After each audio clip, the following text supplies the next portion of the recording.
Evil is not able to create anything new. It can only distort and destroy what has been invented or made by the forces of good.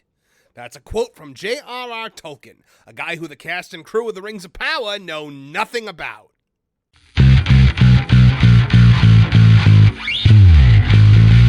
Hello, I'm Marvin, and I'm the Movie Monster.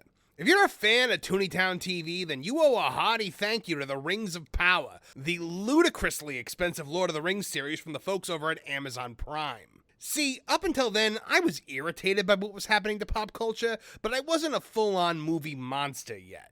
Then, sitting there watching these cultural arsonists turn Galadriel into a smirking, obnoxious girl boss, watching them turn The Lord of the Rings, the most prolific fantasy work of all time, into a vehicle for the message, something within me broke and the idea for this channel was created. And now, as we're about to embark on The Rings of Power Season 2, I am rubbing my hands together in anticipation. Figuratively. Because it looks like it's going to be just as nonsensical, wretched, and insulting as the first one. The San Diego Comic-Con panel for this mess of a show was a truly wretched hive of scum and villainy, as the J.J. Abrams disciples who created this horror did what they did best. They showed a terrible trailer and attacked the fans. And much like the first season, the cast of this thing, perhaps the most insufferable group of people to ever assemble in the same place at the same time, started talking about the show like it was some grand social movement that was going to save literal lives. It takes a truly warped mind to believe that you standing in front of a camera, pretending to be somebody else, is going to somehow have a profound impact on the socioeconomic state of the world. And sure, there have been works of fiction that have moved those proverbial mountains in the past, but that happened organically. No one sat there and called their shot like Babe Ruth pointing into left field. Buckle up for round 2 of the single most expensive failure to ever exist. Let's get ready to laugh at it together on Tooneytown TV. Oh, The Rings of Power, my white whale. Good Lord. And this is an article from right around San Diego Comic-Con from July 30th, back on that Bach place, but it still rings true today. This is by John F. Trent, the editor-in-chief over there. The Rings of Power, in my opinion, the worst piece of content ever created by a studio, the most insulting thing to an existing fan base that's ever happened. I'd call it a piece of something else, but we're trying to be a PG-13 channel, so I'm keeping it a piece of content. All right, so this show is the epitome of trash, and the actors on this show are also the epitome of trash, and they love to trash Tolkien fans. So the season 2 trailer surpassed 139,000 dislikes, which I believe is actually a lot more now. It has been ratioed into oblivion, this Comic-Con trailer. And the actors are trashing the fans. And there we see it's Sauron in time. Oh, boy. So this says The Lord of the Rings of Power Season 2 trailer that premiered at San Diego Comic-Con has surpassed 139,000 dislikes as a number of the actors on the show continue to trash the fans of J.R.R. Tolkien and his work. On July 29th, this trailer had 8 million views and over 56,000 likes and 112,000 dislikes. And then on the 30th of July, the trailer had 11.6 million views and over 71,000 likes with 139,000 dislikes. We've got now on August 19th, 20 million views with 99,000 likes and 145,000 dislikes. That is an extreme ratio. My goodness, people do not want this show. They absolutely do not want this show. And I don't blame them one bit because, you know, the first season was absolute garbage. It was dreck. It was taking the work of a brilliant man, the most prolific fantasy writer to ever live, and boil it down to modern day virtue signaling garbage. Now, the season 1 Comic-Con trailer was even worse. That had 12 million views with over 87,000 likes and 474,000 dislikes. Now, you might be like, "Oh, Mav, look at that. There's fewer dislikes for this for this trailer." I think it's just people don't care as much anymore. Like this show, only I believe 37% of the people who started Rings of Power finished it, which is an insane number to lose. So, on top of the historic dislikes, excerpts from the cast's many appearances at San Diego Comic-Con show them taking shots and trashing the fans of J.R.R. Tolkien.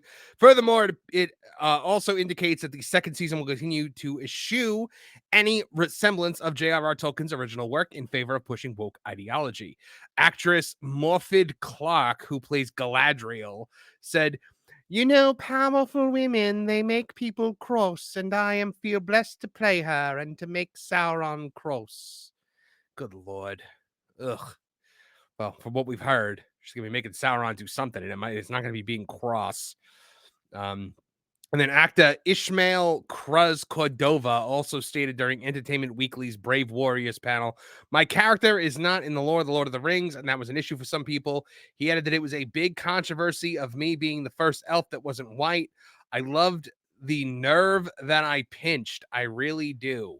I was so excited to create something new. A lot of people speaking on behalf of Tolkien. I don't know if they understand the spirit of Tolkien. His work speaks of the times." I don't know if you understand the work of Tolkien, man, because you know what? Tolkien didn't give a damn about things like race. Like, none of that was ever present in his books. And you guys have made this entire show all about that. Season one, the only thing that you ever heard from these hacks was just, oh, how wonderful it is. Black people and women in Middle Earth. Oh, it's about time. Blah, blah, blah. He also stated, "We work with these deep existential questions, and those questions change with the times. We can't retell something like The Lord of the Rings today, 2024, without introducing different existential questions, and that comes in the form of character." He then reiterated, "We've never really seen an elf that was the people's elf." What are you, The Rock?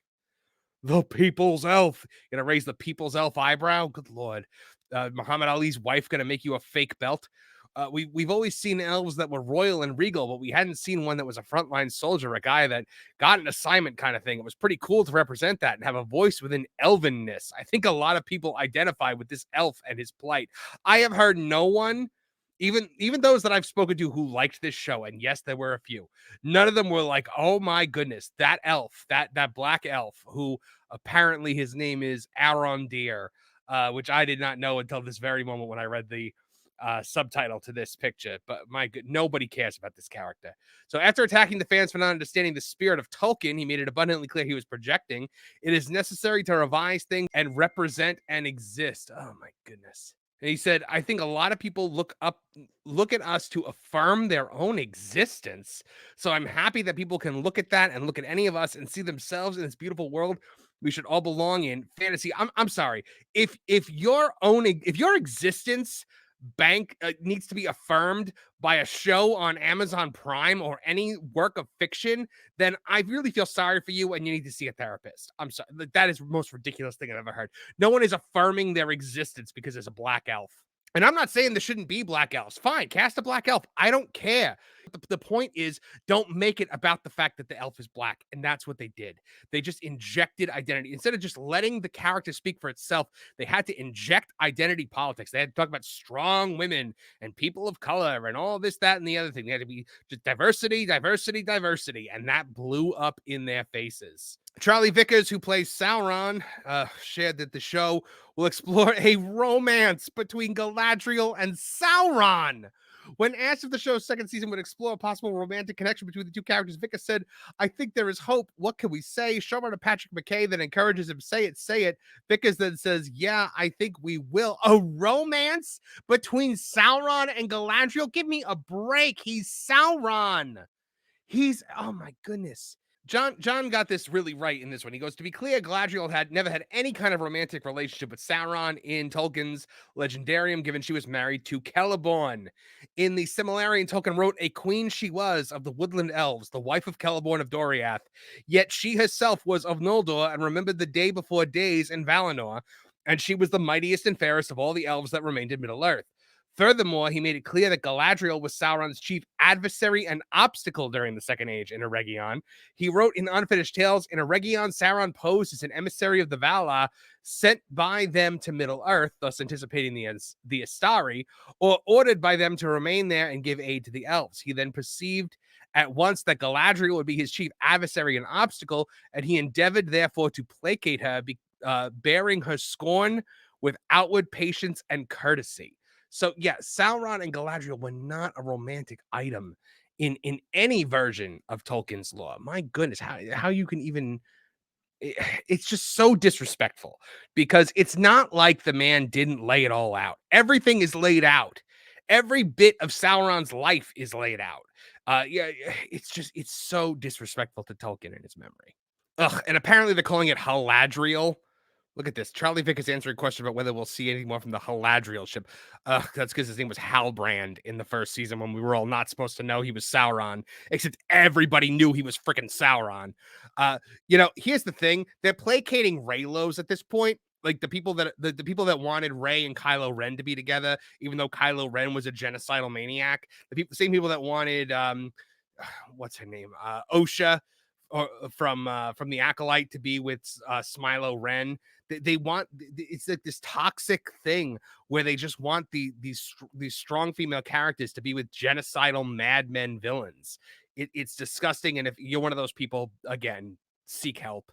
The cast and crew of the Rings of Power are the single most hateable group of people to ever exist. They're smug, self-absorbed, elitist hacktivists with an overinflated sense of self-importance. And a love story between Galadriel and Sauron? Give me a freaking break.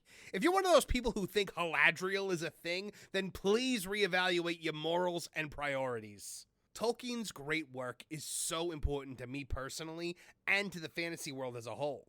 To watch these absolute morons continue to use it as a vehicle for political messaging is beyond repulsive and reprehensible. But we're fair on this channel, and we will be reviewing every episode of this show. If it actually ends up being good, I'll be the first one to say that it's good. So, I guess we'll just have to wait and see.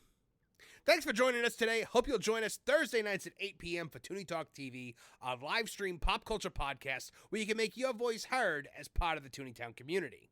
If you liked what you saw here today, please like, share, and subscribe. Click the bell icon to get notified of new videos as they drop. From all of us here at the Tooneytown channels, I'm Marvin the Movie Monster. Now get out of here!